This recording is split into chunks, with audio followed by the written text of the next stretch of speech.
വ്യത്യസ്ത രുചികൾ തേടിയുള്ള യാത്രയിൽ ഇന്ന് തയ്യാറാക്കാനായിട്ട് എടുത്തിരിക്കുന്നത് വഴുതനങ്ങയും തക്കാളിയുമാണ്. ഇത് വെച്ചിട്ട് രുചികരമായി ഒരു കറി ഉണ്ടാക്കിയാലോ? ഇതിനായിട്ട് നമുക്ക് വഴുതനങ്ങ സ്റ്റവിൽ വെച്ച് ചുട്ടെടുക്കാം.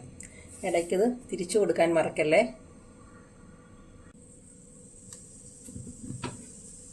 ഒരു വശം വെന്ത് കഴിയുമ്പോൾ മറുവശം വേകാനായിട്ട് തിരിച്ചിട്ട് കൊടുക്കണം. ലോ ഫ്ലെയിമിലിട്ട് ചുട്ടെടുക്കണം. കരിഞ്ഞു പോകാതെ ശ്രദ്ധിക്കണം. ഇതുപോലെ തന്നെ ഒരു സവോളയും പച്ചമുളകും നമുക്ക് ചുട്ടെടുക്കണം. ചുട്ടെടുത്ത സാധനങ്ങളൊക്കെ നന്നായിട്ട് നമുക്ക് ഉടച്ചു കൊടുക്കുക. അത്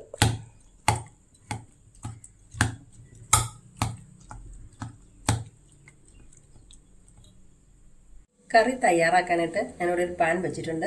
അതിലേക്ക് നമുക്ക് ഓയിൽ ഒഴിച്ചു കൊടുക്കാം. 2 ടേബിൾ സ്പൂൺ ഓയിൽ. എണ്ണ ചൂടായി അതിലേക്ക് 1 ടീസ്പൂൺ ജീരകം ചേർത്ത് കൊടുക്കാം.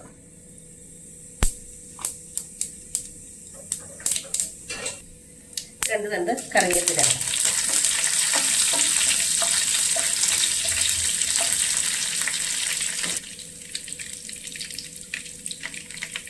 ചുട്ട് ചതച്ച് വെച്ച പച്ചമുളക്.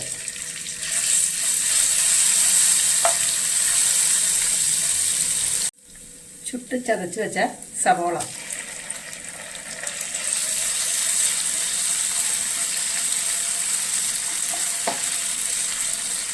അര ടീസ്പൂൺ മഞ്ഞൾപ്പൊടി, 1 സ്പൂൺ മുളക് പൊടി. നന്നായി ഇളക്കി കൊടുക്കുക.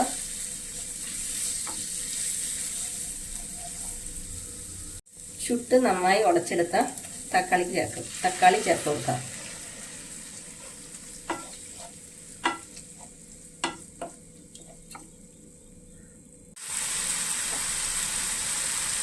ചുട്ട് നന്നായി ഉടച്ചു വെച്ച വഴുതനങ്ങ നന്നായി ഇളക്കി കൊടുക്കുക.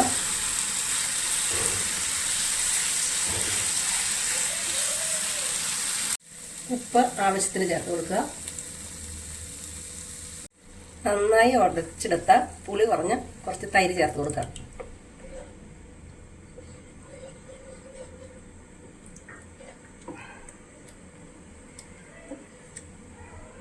കറി ഇവിടെ റെഡിയായി. സ്റ്റൗ നമുക്ക് ഓഫ് ചെയ്ത് കൊടുക്കാം. ഇന്നത്തെ നമ്മുടെ സ്പെഷ്യൽ കറി വഴുതനങ്ങ ചുട്ടരച്ച കറി ഇവിടെ റെഡിയായിട്ടുണ്ട്. നല്ല ടേസ്റ്റ് ഉണ്ട്. ഒരു വെറൈറ്റിയാണ്. എല്ലാവരും വെച്ച് നോക്കിയിട്ട് അഭിപ്രായം പറയണേ. ഇഷ്ടപ്പെട്ട ലൈക്ക് ചെയ്യാനും ഷെയർ ചെയ്യാനും മറക്കല്ലേ. Thank you for watching.